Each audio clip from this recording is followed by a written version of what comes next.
I told you, family, that the subject for today's message is Habari Gani. Those are two key Swahili words, and they are spelled like this. Habari, the first word, is H-A-B-A-R-I. Habari, the second word, is Gani, G-A-N-I. Habari Gani in Kiswahili would be transliterated into English to say, what's happening? What's the news? What's going on? How you doing? All that. See, that's the deep thing about translation. Habari Gani means Habari Gani, period. But there are no words in English for Habari Gani, so we have to try to fill in the blanks with English words, and you always lose something in translation when you're translating from one language to another. What's happening? What's going on? How you doing? The other day, as I was walking through the shopping center in Georgia, a sister was coming toward me, and when we got in range to speak, I said to her, "How are you doing, sister?" And she said back to me, "Fine, thank you." We never stopped. We just, you know how you speak to somebody in passing. What if she had said to me, "Brother, I'm so glad you asked me that question. I am really having a hard time in life. I'm broke. Can't see how I'm going to make it. Would you please help share my responsibility and burden?" What if she had said that? She would have messed up my, "How you doing, sister?" She would have messed it up completely. You know why? Because when I asked her, "How are you doing?" I really didn't mean, "How are you doing?" Y'all grabbing what I'm saying? I was just speaking. My dad taught me, don't ever ask a person how they're doing unless you are prepared to do something about the answer.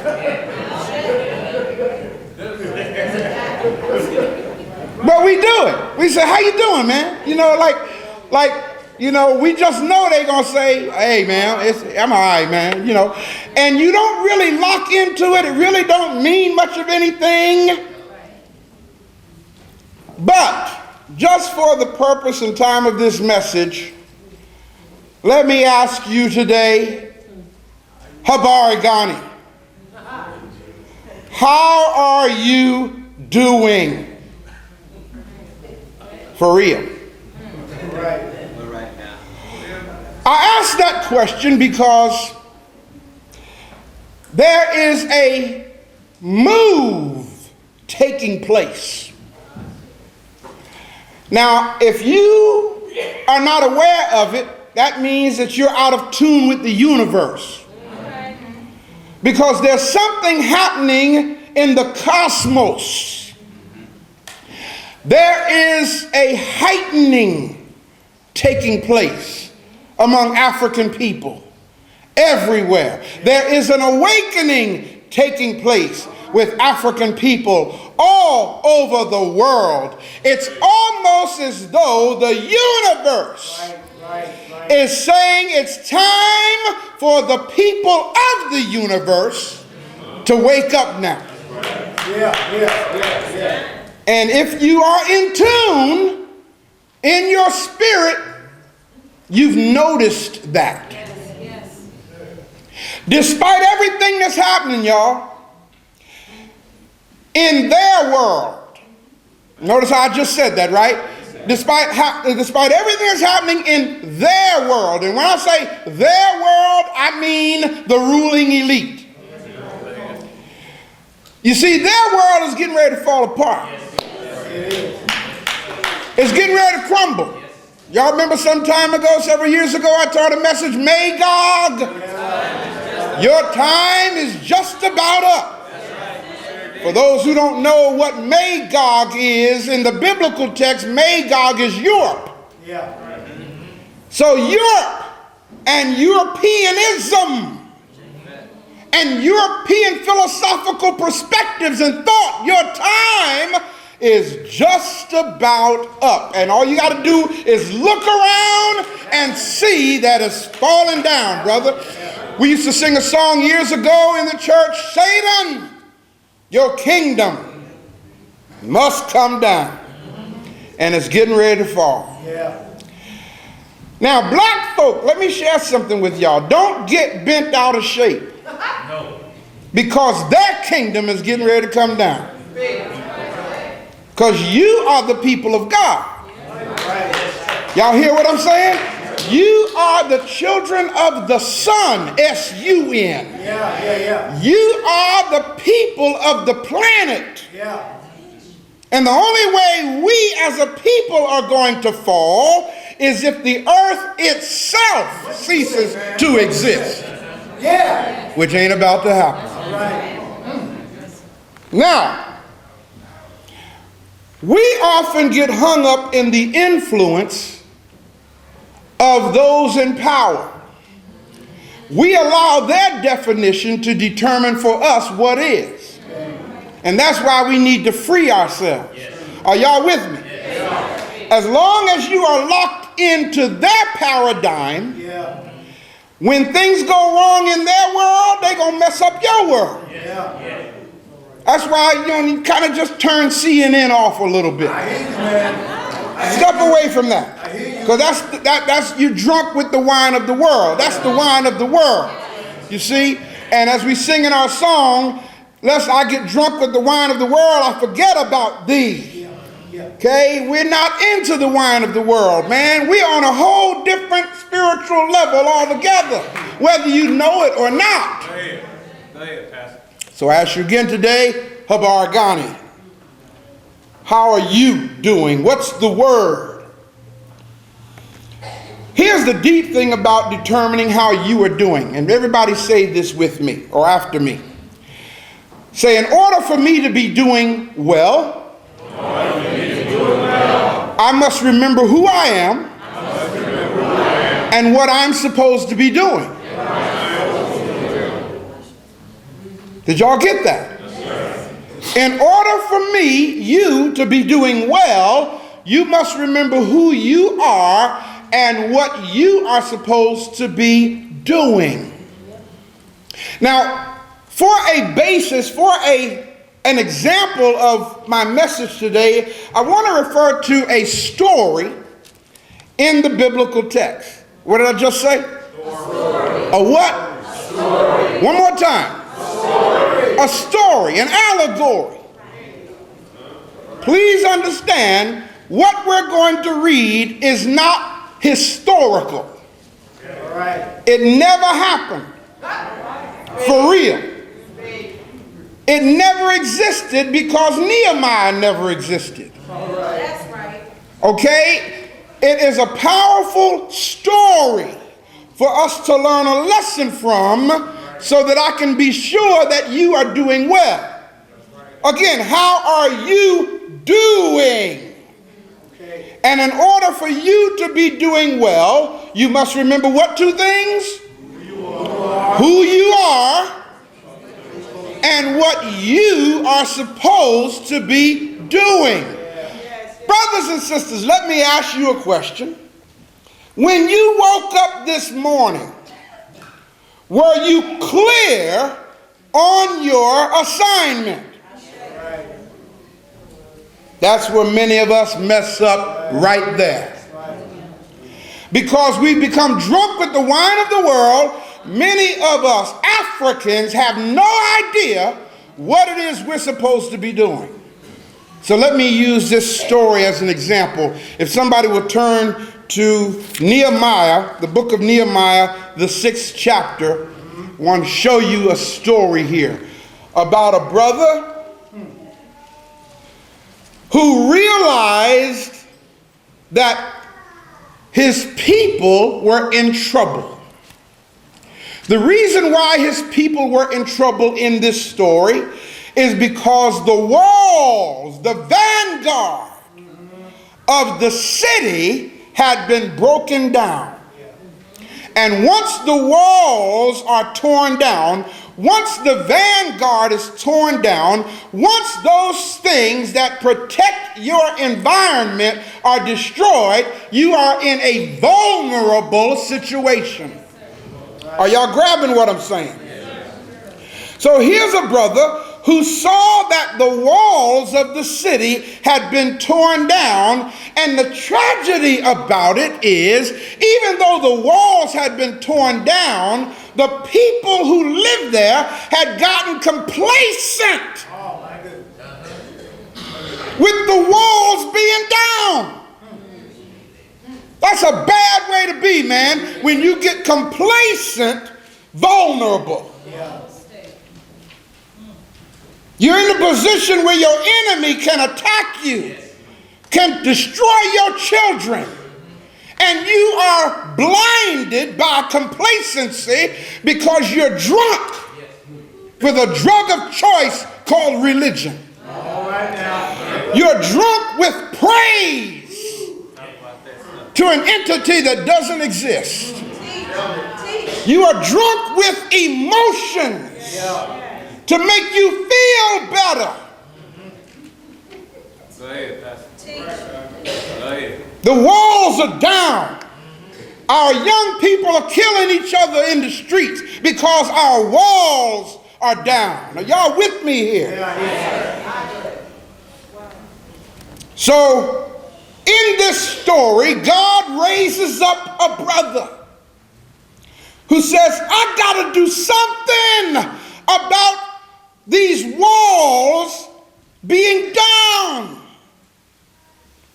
So he gets permission to rebuild the walls so that the people can have protection. Now in this story, you can apply it to the city, or guess what, y'all? You can apply this to your home. Because your home is under attack. Y'all grabbing this? Make it personal. Your immediate space is under attack because the walls have been broken down through miseducation. Your immediate space is under attack because the walls have been broken down through racism. Your immediate space is under attack because the walls have been broken down by Eurocentric philosophical thought and invasion. So it's time to rebuild the wall. But here's the problem. Whenever you make up your mind to rebuild the walls in your environment, guess what? Something's going to try to stop you from doing it. Let's look at this story. In the 6th chapter of Nehemiah, the 1st verse, whoever has it, read it, please, nice and loud. Now it came to pass. You know, brother, hand her that microphone there, please, so it can go on the tape, too. Thank you. What does it say? Now it came to pass. Now it came to pass. When Sanballat. When Sanballat. And Tobiah. And Tobiah. And Geshem. And Geshem. The Arabians. Yes. And the rest of our enemies. Whoa. And the rest of our enemies. Now, just the way that is structured alone tells you that Sanballat was an enemy. Tobiah was an enemy. Geshem was an enemy who appeared as friends to Nehemiah. Are y'all grabbing me so far here? And the rest of our enemies, what happened when they what? Heard that I had builded the wall. Ain't this something? The wall been down all this time. Sanballat didn't try to build no wall. Tobiah didn't try to rebuild the wall. Geshem didn't try to rebuild the wall. But this young brother Nehemiah in this story decides, I'm going to do something about the condition of my people. Yeah. Go ahead. And I'm going to rebuild this wall. I'm going to get permission to rebuild this wall. I'm not going to ask them for no government funds. I'm not asking them for no handout. All I want is a building permit from the king so I can rebuild this wall to protect my people. As soon as the brother decided to get busy, what happened? Here come three monkeys. Disguised as friends. When they heard that I was building the wall, or I should say rebuilding the wall, what happened? And that there was no breach left therein. It was firm, it was secure. Though at that time I had not set up the doors upon the gates. Yes. That Sanballat, and Geshem, monkey number 2, Geshem, sent unto me, saying, Come, let us meet together in some one of the villages in the plain of Ono. Oh my goodness. Everybody say a good distraction. See, that's one, a lot of times we think that distractions come as bad. But here, these are brothers of caliber. These are brothers who represent powers that be. These are brothers who may be representatives from the bank or from a social club, and they sent a message to Nehemiah saying, Nehemiah, come and meet with us. Why? Go ahead. But they thought to do me mischief. Uh-oh. Everybody say, you better learn how to listen to your intuition. Did y'all get that? You better learn how to listen to your intuition. In other words, here these influential brothers sent a message to Nehemiah saying, come on, brother, I want to meet with you about something. I love it when they want to meet with you, but they don't tell you what it is they want to talk about. Y'all got me? But in his spirit, Nehemiah knew that they were up to no good. See, that's where we mess up. That's where we mess up. We keep entertaining and giving time to those who don't mean us any good. They sought to do me mischief. Now, they didn't tell the brother that. They didn't say, come and have a meeting with us because we seeking to do you mischief. No. Read on. What does it say? It says, and I sent messengers unto them, saying, I love it. I love it. I love it. Nehemiah listened to his intuition. He listened to his spirit.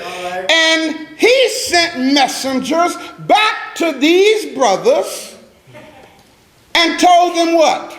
I am doing a great work. Habari Gani. How are you doing? How are you doing?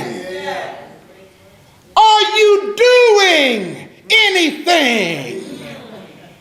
Are you doing something worthwhile? Are you doing something for the benefit of you, your family, your people, your community? How are you doing? He sent messengers back to Sanballat and Geshem telling them, I am doing a great work. In other words, y'all, I'm busy. What does it go on to say? So that I cannot come down. Oh, shucks now. So that I can't come down.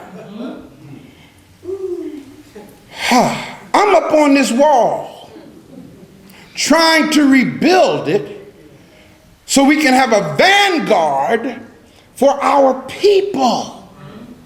And you want me to come down off of this wall and stop what I'm doing to come waste time with you when you don't mean me any good? Read on. What does it say? It says, why should the work cease? Uh-oh. Everybody say, why should what I'm doing stop for some mess? Y'all all right? Go ahead. I am doing a great work. Why should the work cease? Check this out now. Go ahead. Whilst I leave it. While I leave it. And come down to you. And come down to you. Uh-oh. I need y'all to acquire a new definition for me of the word worthless. Leadership will teach you a whole lot, man. I'm telling you. Let me give you Ray Hagins' definition of the word worthless. Everybody repeat this after me. Anything or anyone who does not add anything to my life is worthless to me. It doesn't mean you are worthless to somebody else. See, and that's what you must determine. You must determine this person, okay, who wants to be so influential, do they add anything to me? Are they of any value in my life? They may be a bank manager. You got me? They may be a city politician. But that don't mean that they add value to you. So you must, for the sake of your assignment, determine who adds to your life. And if they don't be ashamed, don't be afraid, and don't be a punk. Take a stand and tell it like it is. If that person is worth less, stop wasting your time. Can I get an ashe? They may come in a 3-piece suit. They may drive a Jaguar.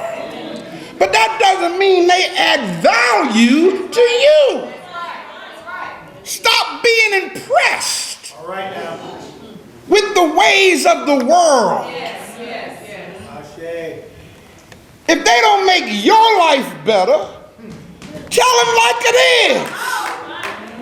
I ain't got time for you. I'm busy. I'm on the wall. I'm working. Why should what I'm doing cease? What I'm doing might not be much to you, but it's a whole lot to me. Are y'all grabbing what I'm saying? Somebody need this message today.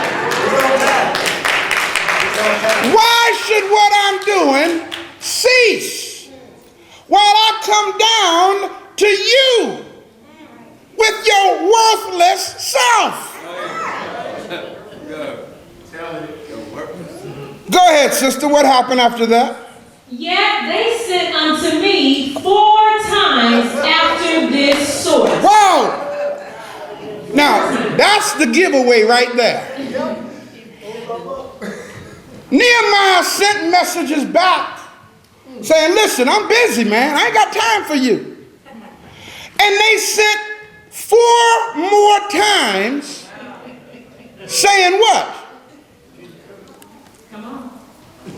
What does it say? It says, and I answered them after the same manner.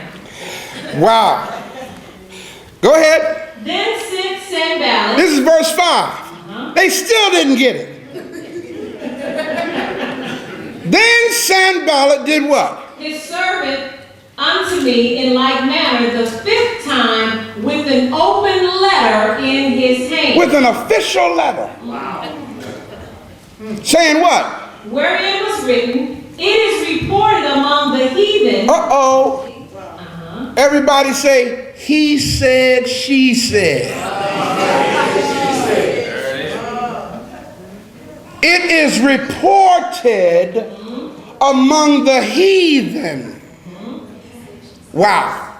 What's reported among the heathen? And Gashmu saith it, Yes. that thou and the Jews think to rebel. Oh, so in other words, you are trying to build a revolutionary party. You got this? You see, the word is out that y'all over there in the Afrikan Village are trying to build a revolutionary party to rebel against the standard that we have set for Negroes. Y'all getting this? We put a great deal of time in keeping Negroes complacent with the vanguard being down. We put a lot of time in putting Negroes in place to keep other Negroes asleep. Oh, shucks now. And they're talking now that y'all are getting ready to try to overthrow what we have established. Come on. What happened, sister? Go ahead. It says, for which cause thou buildest the wall, that thou mayest be their king, according to these words. See, you're trying to set yourself up, Nehemiah, as the new leader. The leader of this revolution.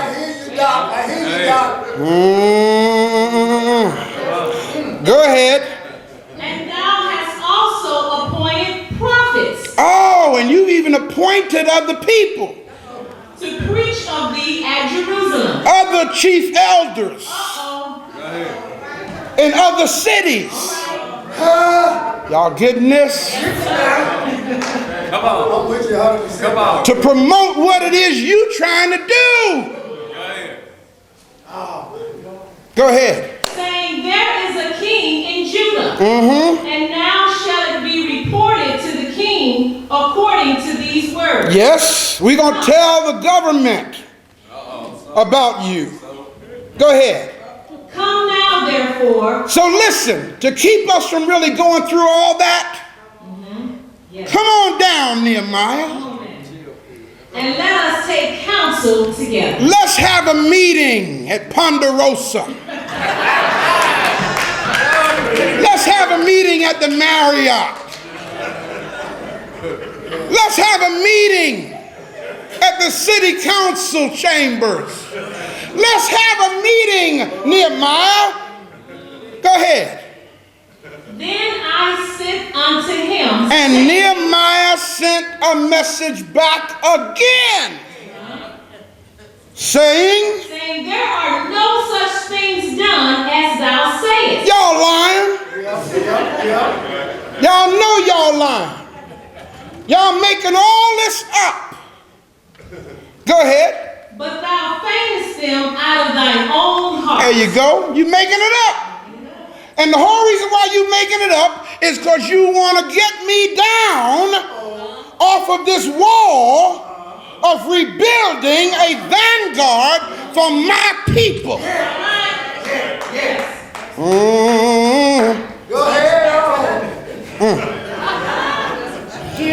Go ahead, read on.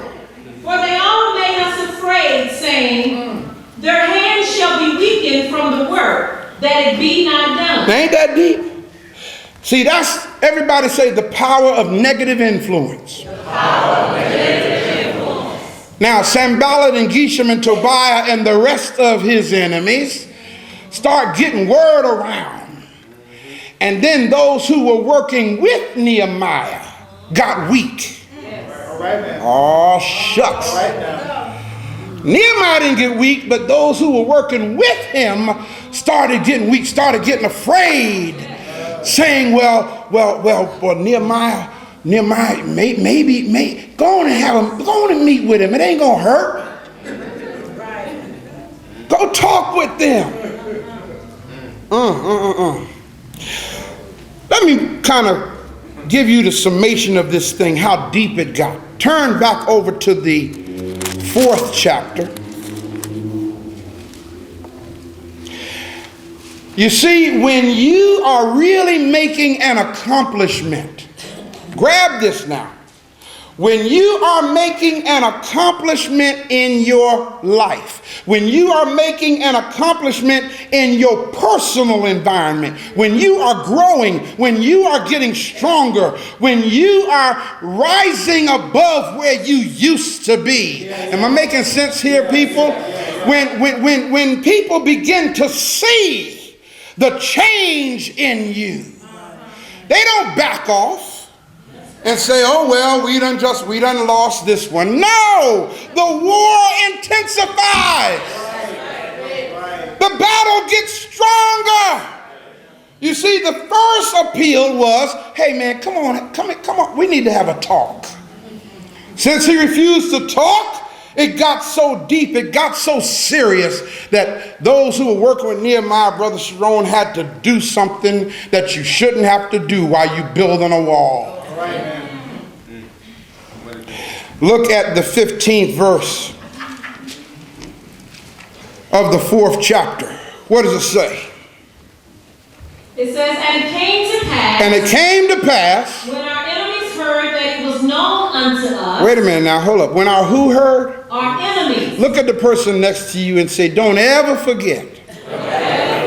Now look back and say, don't ever forget. That if you are about something, you're going to have enemies.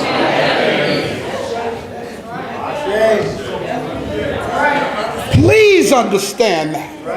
See, that's the problem. We don't want no enemies. We all want people to pat us on the back. If everybody's patting you on the back, you know what that means? That means you ain't got no spine. That means you a jellyback. If everybody's patting you on the back, that means that they like everything about you. And if people like everything about you, you are a dangerous person.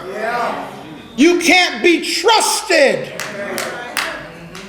You gotta have enemies. Oh man, let me drop something here. I hear something else here before going any further with that. Everybody say, I'm glad I got enemies. Oh man, this is important. I'm glad I got enemies. See, there is something I grew up learning, and I've experienced it, so I find it to be true, but not because it's in the Bible. All right now. In fact, it's in the Bible because it's true. It ain't true because it's in the Bible. Did y'all get that?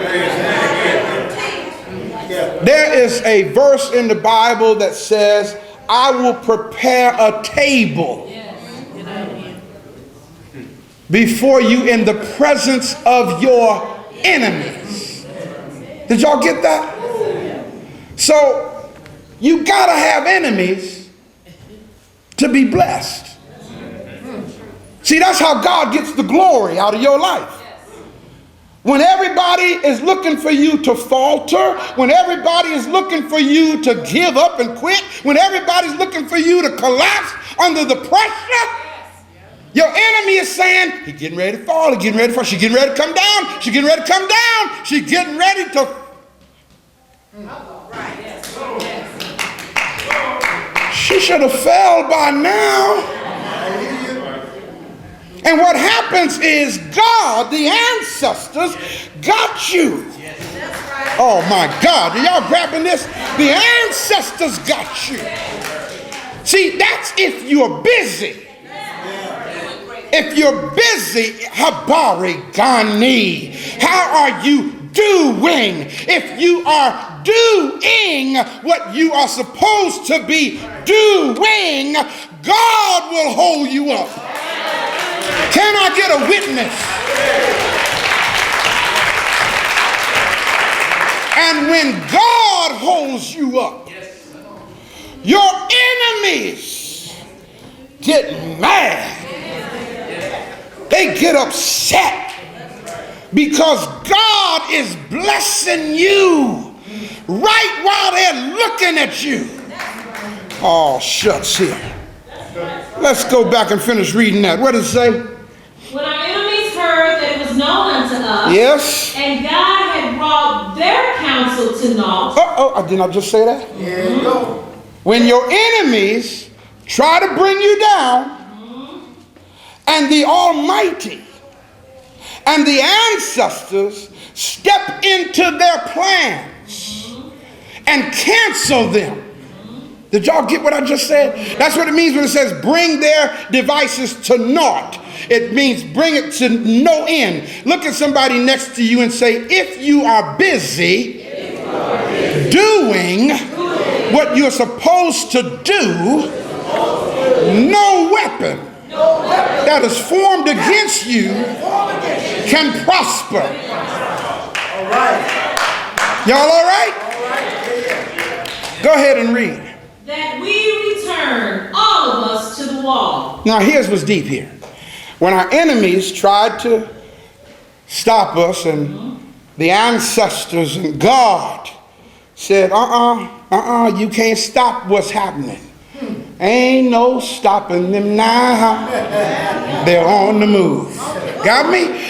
When God and the ancestors had brought the enemy's devices to naught, everybody got more busy, got more involved in the work. Now let's find out what happened. Go ahead.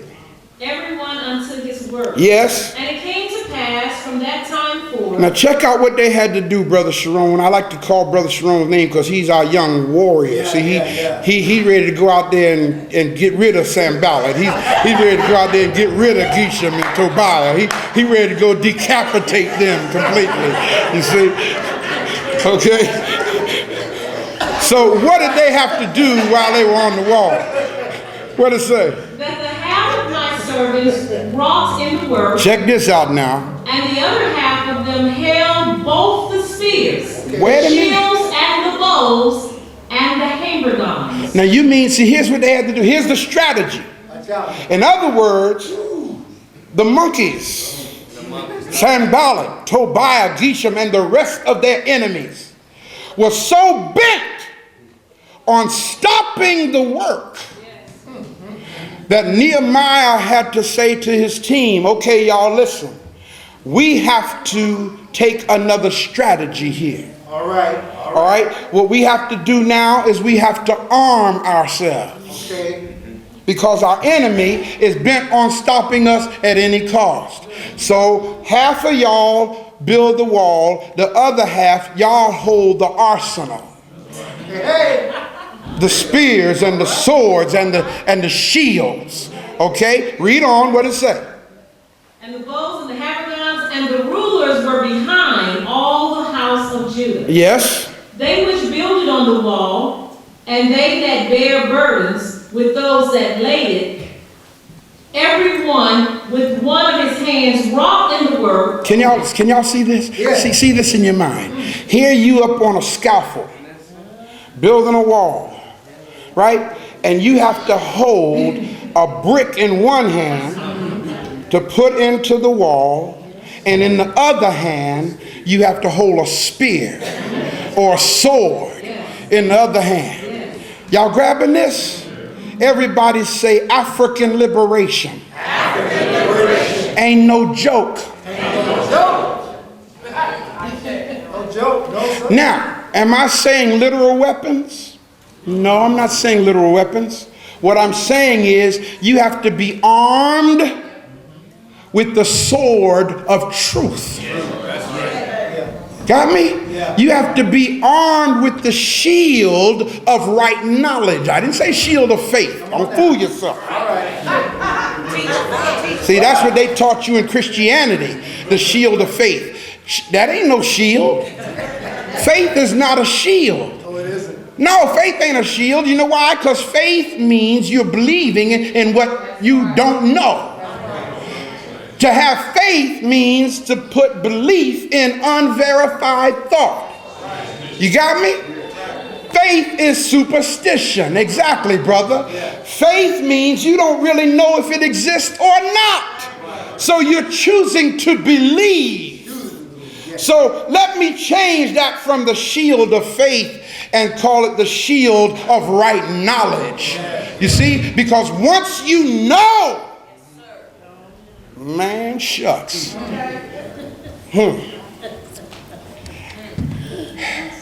A shield, a spear, a sword in one hand, while building the wall with the other hand. A group came out with some words to a song that said, I'm taking care of business, woman, can't you see? I'm trying to make it for you. I'm trying to make it for me. I've got work to do. Y'all remember that? Yes, I got work to do. Yeah. I want you today, family, as I close this,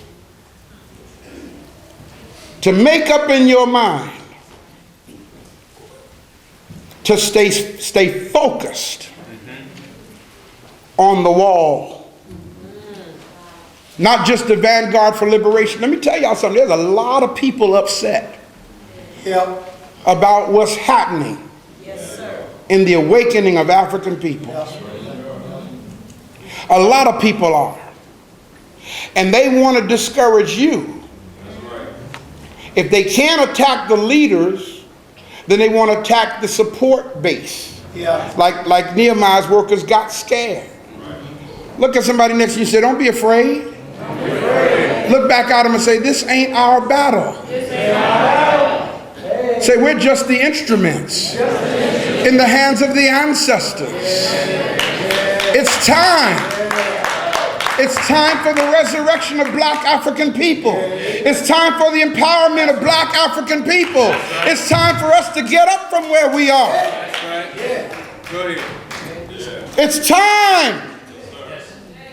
You got work to do. Don't get distracted. Stand firm on the wall. And be like the brother. I don't care who comes to you and want you to come down. It could be your best friend. It could be your mama. It could be your sister, your brother.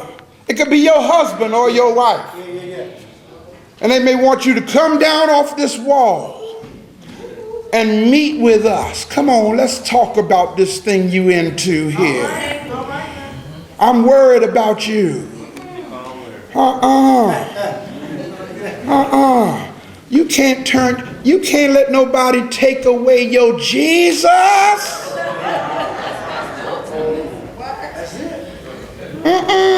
Come on, we need to have a meeting about this.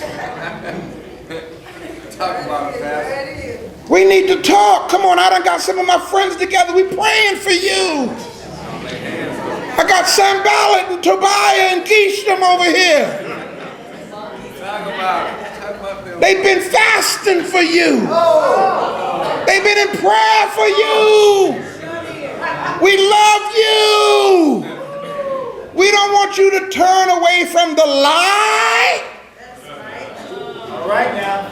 Go ahead. We need you to keep believing the lie so the system can work. And the ancestors are saying enough is enough. The ancestors are saying no more. We're not going to stand by and watch our children, our grandchildren, and our great-grandchildren be misled and led away with these falsifications anymore. We're going to raise up some Nehemiahs. We're going to raise up some Ursama'at Ra, Satepan Ra, Metsu Meriamans. We're going to raise up some Shabbatas. We're going to raise up some Taharkas. We're going to raise up some Shaka Zulus. Lead our people back to where they're supposed to be. We're going to raise up some Queen Nzingas. We're going to raise up some Ya Santewas. We're going to raise up some Queen Netokrises and Queen Sobek Neferus to lead our people back to where they ought to be. And don't y'all worry about a thing, because we got this. So go on and build the wall. Go on and build that wall of truth. Even though your family might be afraid of the word Africa, say it anyhow. Say it until they start liking it. Africa. Africa. Africa. African. Yes. African. Say it till they start getting used to it. They may not want to hear it at first because they've been brainwashed. But say it until the little children start grabbing it. Keep on saying it. After a while, you start seeing little children saying, I'm an African, I'm an African, I'm an African, I'm an African. And the children start growing up with that pride. Yeah, buddy. You'll see that wall come back into existence. And I got something to share with y'all. This time when the wall gets built, it ain't coming down so easy. It ain't coming down.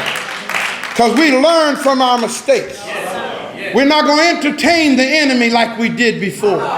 See, we're peaceful people. And the enemy came in and we received the enemy with open arms because they came like Sanballat, Tobiah, and Geshem. You follow what I'm saying? But we ain't going to fall for that again. Even if the enemy come dipped in chocolate, we're not going to fall for that again. Habari Gani. Everybody say Mzuri. Asante. Habari Gani. Mzuri means fine. So when I say Habari Gani, how are you doing? If you're doing what you're supposed to be doing, you can holler back at me and say Mzuri, meaning I'm doing fine. Asante means thank you very much. Habari Gani, which means now how are you doing? Ashe.